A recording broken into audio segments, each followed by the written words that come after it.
कि ये मीरा का पति था। मीरा जो है वो राठौड़ वंश से थी, राव दूता की पोती और रतन सिंह की पुत्री। राठौड़ वंश से थी मीरा। मीरा का विवाह हुआ भोजराज से। 7 साल बाद बताते हैं भोजराज की मृत्यु। भोजराज की डेथ कैसे हुई? कुछ इतिहासकार कहते हैं खातौली युद्ध में, कुछ कहते हैं खानवा युद्ध में। गोपीनाथ शर्मा लिखते हैं कि खानवा युद्ध में मृत्यु। और ये एग्जाम में भी ये प्रश्न पूछ लिया था कि भोजराज की मृत्यु कैसे हुई। राजस्थान अध्ययन में शायद खानवा दे रखा है, पूरा ध्यान में नहीं, मुझे देख लेना। तो भोजराज की मृत्यु के बाद में ये क्या लगता है विक्रमादित्य? विक्रमादित्य क्या लगता है मीरा के? देवर लगता है। अब मीरा जो है वो कृष्ण को अपना पति मानने लगी। मेरो तो गिरधर गोपाल दूजो ना कोई, जाके सर पे मोर मुकुट, मेरो पति तो सोई। अब ये भजन वगैरह में जाना, साधु संतों में बैठना, मेवाड़ राजघराने की बहू और इस तरीके से नाच गाना करे तो राजघराना भी पसंद तो नहीं करेगा।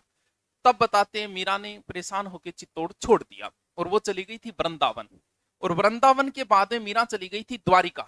रणछोड़ मंदिर है गुजरात का। मीरा के निकलने के बाद चित्तौड़ से बहुत नुकसान हुआ। क्यों? क्योंकि मीरा के निकलने के बाद विक्रमादित्य के समय चित्तौड़ का दूसरा साका हो गया था और फिर उदय सिंह के समय चित्तौड़ का तीसरा साका भी हो गया। उदय सिंह के समय उदय सिंह अकेला की मीरा भाभी सागे, हाँ भाभी जी।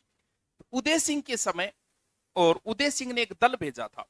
कुछ तो ऐसा कहते हैं कि उदय सिंह ने दल भेजा, कुछ ऐसा कहते हैं कि कुंवर प्रताप स्वयं गए थे मीरा को लाने के लिए। उन्हें जब सूचना मिली कि रणछोड़ के अंदर है तो कुंवर प्रताप बताते हैं गए, और कुछ कहते हैं कि कोई दल गया था। जैसे भी हो, तो रणछोड़ मंदिर में जब गई तब इन्हें कहा कि माता चित्तौड़ गए तो बहुत नुकसान है थारे निकलने के बाद, अब इन्हें भी ना फिरो और अपने घरे चालो, अब छोड़ो।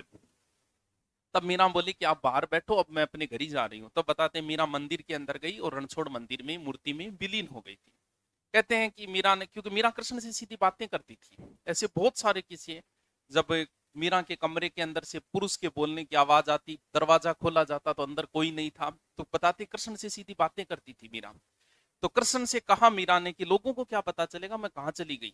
तब कहते हैं कि कृष्ण के मुख में एक साड़ी का पल्लू रहा था, जो वर्तमान में भी लोग देखने के लिए जाते हैं। तो मीरा कहाँ विलीन हुई? गुजरात के रणछोड़ मंदिर में। बाकी भोजराज के इतिहास में और कोई बात नहीं है, बस इसी वजह। और एग्जाम में भी बहुत बार पूछ ले मीरा के पति का क्या नाम था? भोजराज। दूसरा शासक है रतन सिंह। रतन सिंह की कोई बात नहीं है, बस इसको समाप्त करते हैं हम। बात कुछ नहीं है इसकी, ना ही कभी एग्जाम के अंदर इसकी कोई बात पूछी जाए। देखो, विक्रमादित्य और उदय सिंह एक माँ का है। कौन सी? हाड़ी रानी नाम उसकी फेमस है, कर्मावती। और ये दूसरी माता का है। तो कर्मावती क्या चाहेगी? उसका बेटा राजा बने, उसका बेटा राणा बने, भी चाहेगी। क्यों? लेकिन 2 नंबर पे रतन सिंह रह गया। तो जब रतन सिंह को बनाया गया तो हो सकता है कर्मावती के भी कहीं अनबन हो गई होगी इस बात से कि मेरा बेटा बनना चाहिए। कौन? विक्रमादित्य। राणा कौन बना? रतन सिंह। बात कुछ नहीं, इसको समाप्त करते हैं, ना एग्जाम में कभी पूछा जाए। रणथंबोर दुर्ग सूरजमल के पास, कहां का है? बूंदी का। और कर्मावती कहां की थी? बूंदी की हाड़ी रानी। ये सूरजमल जो है वो कर्मावती का भाई था।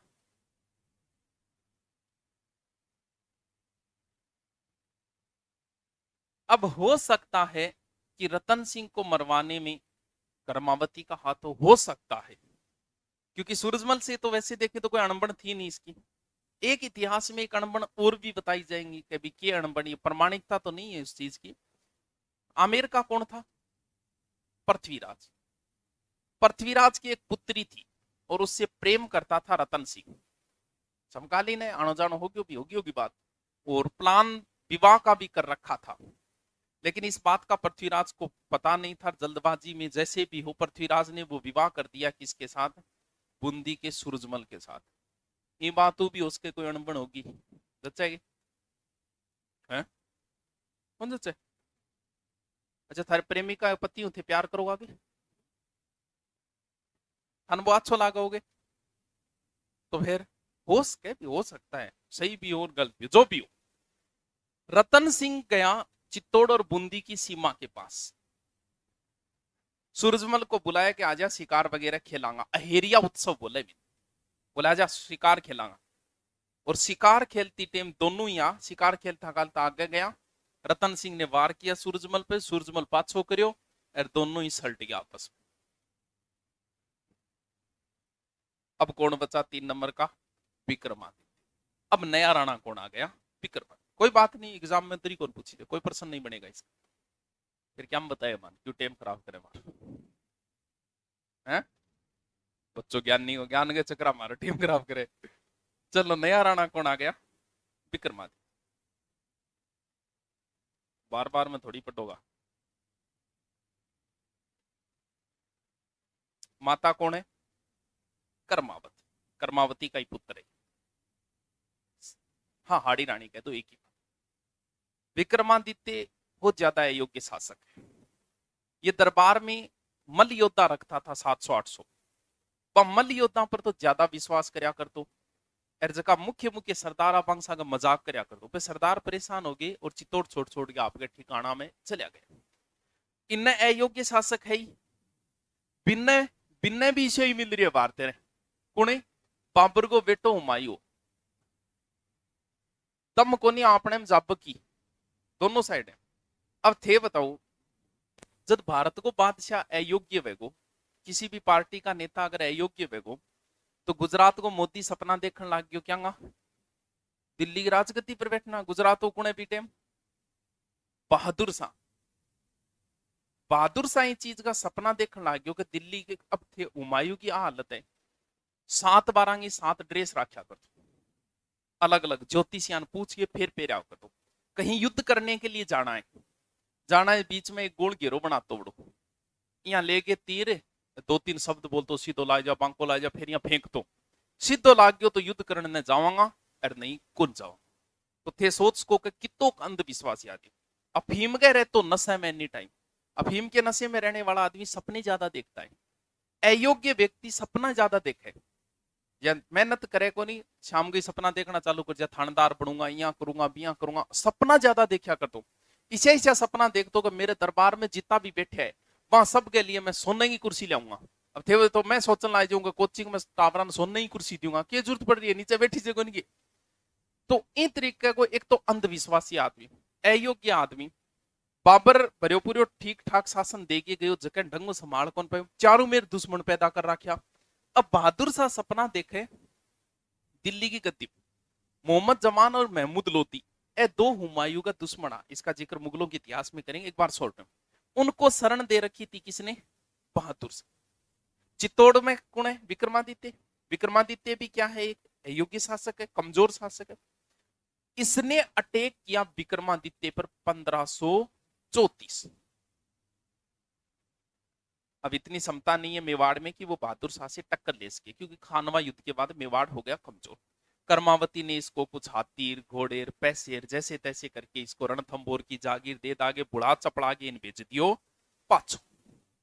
क्योंकि एक ने कुस्तुनतुनिया गो हो रूमी खां बहुत बड़ो तोपची, इंग नेतृत्व में कुदो। हुमायूं के 2 दुश्मनान शरण दे रखी बहादुर शाह। हुमायूं मिली सूचना, हुमायूं बोले यार पहले तो पिंगो इलाज करा, चाला आप। हुमायूं हो गयो रवाना के चालो बहादुर शाह पर करना है अटैक। किम पर करना है? बहादुर शाह गुजरात आ रहे पर चाल पड़ियो। बहादुर शाह सूचना मिली कि वो आने लाग रहे, वो आए उससे पहले मैं अपने आप को मजबूत कर लूं ताकि मैं टक्कर ले इसको उससे। तो ऐसा करता है कि उससे आने से पहले मैं चित्तौड़ को जीत लूं ताकि मेरी सैनिक शक्ति और मजबूत हो जाए। 1535 में इसमें चित्तौड़ को दोबारा घेर दिया। किसके नेतृत्व में? रूमी खां के नेतृत्व। ये नाम भी कई बार पूछ सकते हैं, इंपॉर्टेंट नाम है रूमी खां। अब क्या करा? बार बार रुपया देगी क्यों बेची से भाई, थे बताओ। कर्मावती ने क्या किया? सबसे पहले तो सभी जितने भी राजपूत सरदार नाराज होकर चले गए थे उन सबको पत्र लिखा कि माननी कि थारो शासक अयोग्य, लेकिन है तो सांगा कोई वंशज, है तो थारो ही राजा। आज अगर चित्तौड़ पर कोई और को अधिकार हो जाएगो तो थारी बदनामी को नहीं वही। तो थे जितना भी सरदारों में चित्तौड़ दुर्ग थाने सोपुर थे आ जाओ, चाहो तो बहादुर शाह देते और चाहो तो इन दुर्ग की रक्षा कर लो। तो जितने भी राजपूत सरदार थे वो सारे वापस आ गए और यहां पर जिम्मेवारी संभालेगा देवलिया का बाघ सिंह। फिर निर्णय हो लियो कि देखो विक्रमादित्य और उदय सिंह दोनों है टापर, मैं संभालूंगा काम, और अपना दोनवान भेज दियो ननिहाल गठे बूंदी। तो विक्रमादित्य और उदय सिंह दोनों को भेज दिया कहा, ननिहाल बूंदी। ठीक है, अभी काम तो कौन सा है, बहादुर शाही टक्कर लेना है, तो अभी योगी को नहीं है। कर्मावती ने राखी भेजी किसको, हुमायूं। ऐसा कहा जाता है कि खानवा युद्ध को बाबर ने जीवन का काला दाग बताया था। इस दाग को धोने के लिए उसने सांगा की विधवा पत्नी कर्मावती को धर्म की बेटी बनाई थी, ऐसा उल्लेख आता है। तो फिर की हिसाब उनकी हो गया, दोनों भाई बहन हो गया, सिस्टर एंड ब्रदर। राखी भेज दी, हुमायूं रवाना हो रहे, रवाना होके सारंगपुर तक पहुंच गयो। किंग के विरुद्ध सहायता मांगी है, वो किंग के खिलाफ जा रही है, फिर क्या समस्या है। लेकिन दुड़गा ही दाना को नहीं आएंगे तरी समस्या कोई नहीं भी, सहायता किंग के खिलाफ मांगी। बहादुर शाह के वो किंग के खिलाफ जा रहे हैं, बहादुर शाह के अब बहादुर शाह विरोध चालियो कर पटवान लाग रही है। राखी भेज दी है, अरबन सहायता कर दी, तो अपनी तो हार निश्चित है। अणबटे धीरे से आपको एक दूत भेजो बहादुर शाह हुमायूं को। बोल किन जा रहे हो मुना, बोल भी मैं तो मेरी जीजी की सहायता करने जा रही हूँ, दीदी की, SISTER। बिल्कुल करनी चाहिए भाई, जीजी तेरे को सहायता मांगी, राखी बिल्कुल करनी चाहिए। लेकिन मैं के काम जा रही हूँ तन पता होगी। बोल तुम के काम जा रहे हो, चित्तौड़ जीतने जा रहे हो। बोल ना मुना ना, मैं जा रही हूँ जिहाद करने, और मेरे जिहाद के बीच में एक मुसलमान आ रहे है। अरे तू मुसलमान मैं मुसलमान है, अपनी DNA संरचना एक ही है।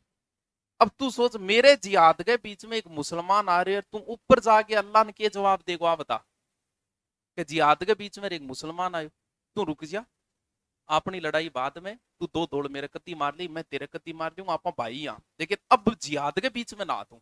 इस युद्ध को चुपके से उसने क्या घोषित कर दिया, जिहाद। अब बताया था हुमायूं एक नंबर का अंधविश्वासी आदमी था। 60 ड्रेस जो 7 बार पहरे, अनपूछ पूछिए पेरे के शनिवार ने के पेड़ न काड़ो, जो आदमी धर्म के नाम पर तो कितो कांदो होगो। बोल ठीक है, तो तू तेरा काम सल्टा और मैं रुक रही हूं। जिहाद का नाम अब हुमायूं देव बावड़ो, बावड़ो क्या हो। सोचो हुमायूं ही टेम चित्तौड़ की सहायता कर तो है बढ़िया रहे, तो हुमायूं के लिए ज्यादा बढ़िया रहे, तो क्या रहे। तो थोड़े दिना बाद शेर शाह सूरी मारे को लातिंगे, और वो जागे पड़ेगो कि लाहौर साइड में, चौसा और बिलग्राम युद्ध में। आज अगर हुमायूं मेवाड़ की सहायता कर देता, तो चौसा और बिलग्राम में शेर शाह के विरुद्ध कन्फर्म ही मेवाड़ हुमायूं की सहायता करता। तो हुमायूं में बुद्धि कम थी। अब लो, अब कोई उपचार कौन बच्चों, कर्मावती कन। तो यहां पर कर्मावती के नेतृत्व में 13,000 रानियों ने जोहर किया। लगभग बताते 30,000 राजपूतों ने यहाँ केसरिया किया था। यह चित्तौड़ का दूसरा और सबसे बड़ा साका है। पहले में कितनी रानियों ने जोर किया था, 1600। दूसरा में 13,000 और तीसरे में 700 रानियों ने जोहर किया था। चित्तौड़ पे साका हो गया, चित्तौड़ पर अधिकार किसका हो गया, बहादुर शाह हो गया चित्तौड़ पर अधिकार, आपका सैनिक छोड़ दिया। अब हुमायूं तालपड़ी, बोल ठीक है। जैसे ही हुमायूं आया, तो बहादुर शाह ने क्या किया, थोड़े से सैनिक छोड़ के और भागा यहां से चंपानेर। हुमायूं पीछे चंपानेर, चंपानेर के बाद में आ गयो मांडू, हुमायूं पीछे मांडू। फिर चले गए समुद्र किनारे, बट पुर्तगालिया हाथ चढ़ियो, डुबो डुबो गए, सल्टा दियो। जी बहादुर शाह मरियो, अठू सैनिक भाजना शुरू हो गया, आसपास का राजपूता मिल गया, वहां सैनिक निकाल दिया और वापस बुला के विक्रमादित्य ने वापस के बना दियो राणा। लेकिन भाई साहब तो अब भी नहीं सुधरे, कोई सुधार नहीं हुआ इतनी बड़ी घटना के बाद भी। अब इस चीज का फायदा उठाएगा पृथ्वीराज का दासी पुत्र बनवीर। मोको पागे एक दिन बनवीर आ गयो चित्तौड़ दुर्ग में, और विक्रमादित्य की कर दी हत्या। फिर मारने चालियो कि ने विक्रमादित्य छोटे भाई, क्योंकि पूरे वंश को समाप्त करेगा तभी तो राणा बनेगा। विक्रमादित्य के छोटे भाई उदय सिंह ने, आगे की कहानी थे सारा जानो। कौन सी, पन्नाधाय ने अपने पुत्र चंदन का बलिदान देके उदय सिंह को बचाया, उसको लेके देवलिया आई, फिर डूंगरपुर आई, और फिर आ गई कहां, कुंभलगढ़। और कुंभलगढ़ में रखा किसकी देखरेख में, आशा सा। चलो एक छोटी सी बात आप और कर, ठीक है। राणा सांगा, सांगा के बेटे को बचाया किसको, उदय सिंह को। और उदय सिंह का बेटा कौन है, महाराणा प्रताप। अब अगर थोड़ी सी इतिहास में बहुत सारी गलतियां हो जाए, अब आप देखा कि जब उदय सिंह ने बचायो हो बी टेम उदय सिंह की उम्र की थी, क्योंकि सगड़ा की एक ही कहानी पटेड़ी पर टोकरी और टोकरी मंगा लगे पन्ना दाए बचा के कुम्भलगढ़ ले गया। अगर ये टोकरी में ये घटना कब की है, 1537 की घटना, 1537। अब थे सोचो 37 की घटना है, अगर उदय सिंह टाबर है तो 1540 में महाराणा प्रताप को जन्म किया। कठिन कठिन इतिहास में भूल तो रही है, तो मतलब फिर कितनी उम्र हो उसके उदय सिंह की आप विचार करा, क्योंकि टाबर तो कोनी आ तो कन्फर्म है। आ कहानी पूरी पूरी टोकरियारी कहानी जी टोड की बताई दी है, वो गानों भी सुने हो नानो से उदिये ने लेकर पीछे वायरल हुआ था। नानो सो क्या उसके 36 के अंदर कितना साल को उसके, हाँ?